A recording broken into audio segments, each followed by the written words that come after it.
Hey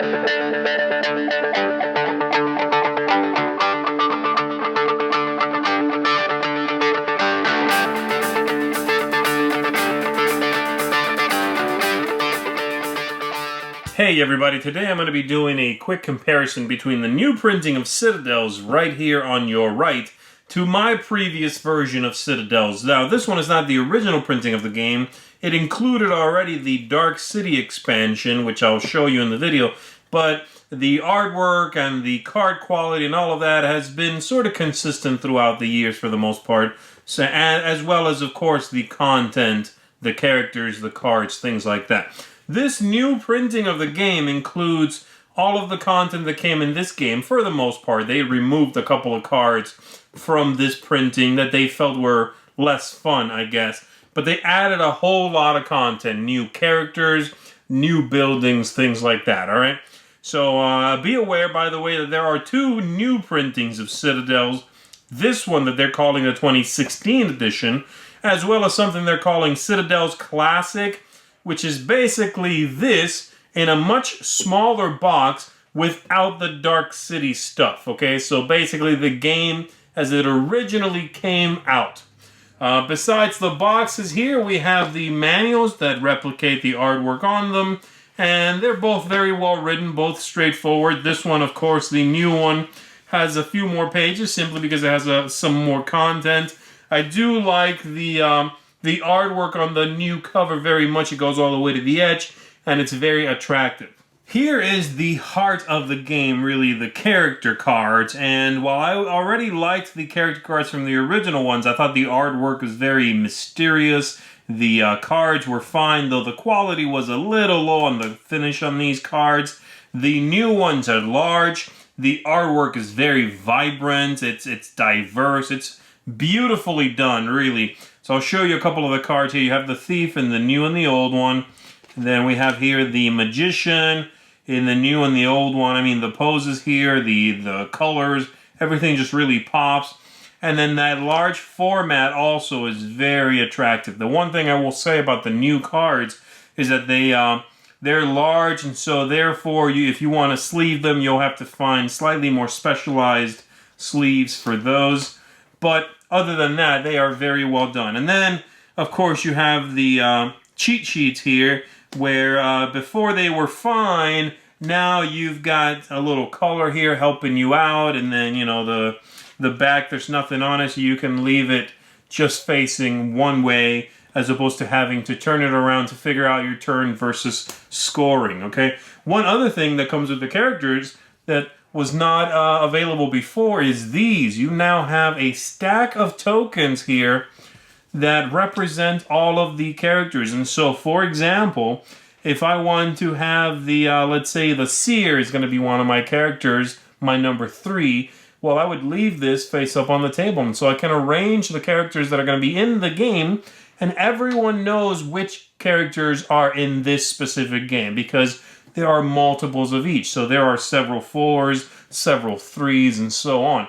And I really like that very much. It's an easy way to know what's happening, to be able to call out the characters by name instead of just saying, okay, the number 3, now you go, and so on, you know. That's a nice change, and these are very attractive, beautiful upgrade from the original characters here.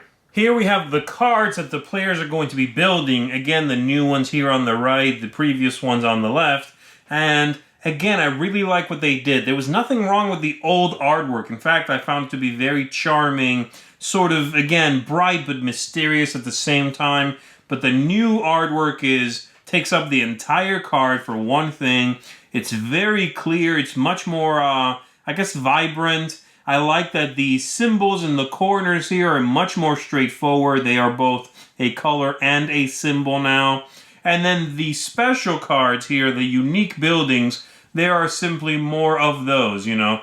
And so you're going to get more variety. You only mix in a few of these, 14 or so. And so you're going to have more of them. There's simply more content. Just like with the characters, you got several new characters. You now have more new buildings. As I said at the beginning, they removed some, but they added many, many more, and you know, made everything just a little more clear. I really like the symbols, as I said, because I always thought that the blue and the purple in the original cards were a little bit closer than I'd like.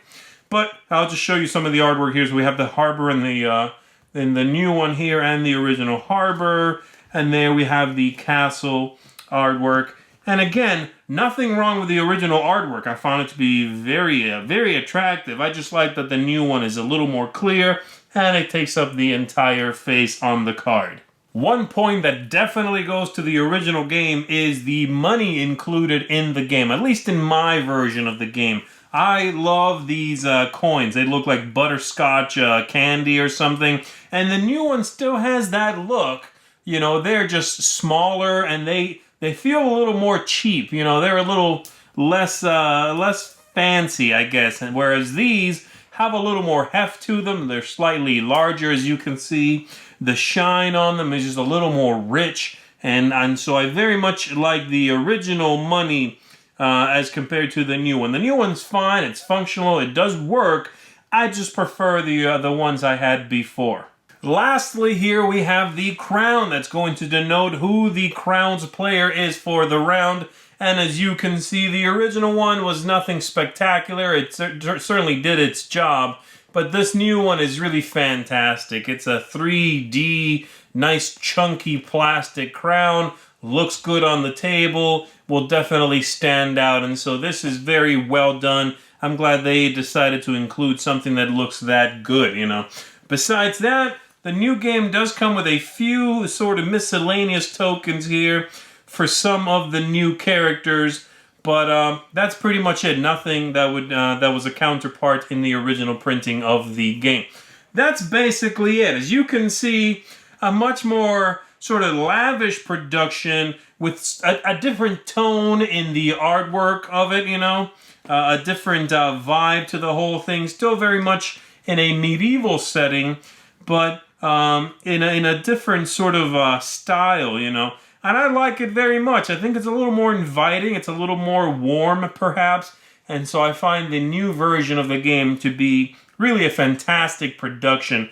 Very happy with it. And you are going to get all of that new content, a whole new set of characters, a whole new set of cards of the unique districts. So much more here to explore. It also did one thing which I find to be a very nice change, which is, well, first of all, the game now plays up to 8 players, though I really would not recommend that because it is too long. But one thing they did is change the rules to officially have the game end when someone constructs 7 of these district cards, which makes the game a little shorter. Before, it used to be 8, and that was just a little too long, honestly. And now also there are several characters that are going to allow you to build more than one of these per turn.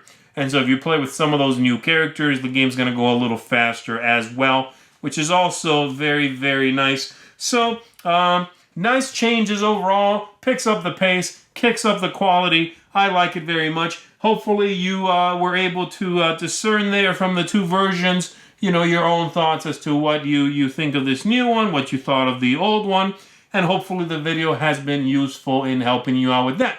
Thanks for tuning in. I'll see you next time. Thanks so much for watching the Dice Tower videos. Find more great videos and reviews as well as our top-rated audio podcast at Dicetower.com. You can also find other great shows at Dicetowernetwork.com. I'm Eric Summerer, and you've been watching The Dice Tower. The Dice Tower is sponsored by Cool Stuff Inc., where you can find great games for great prices. Cool stuff in stock. Check them out at CoolStuffInc.com.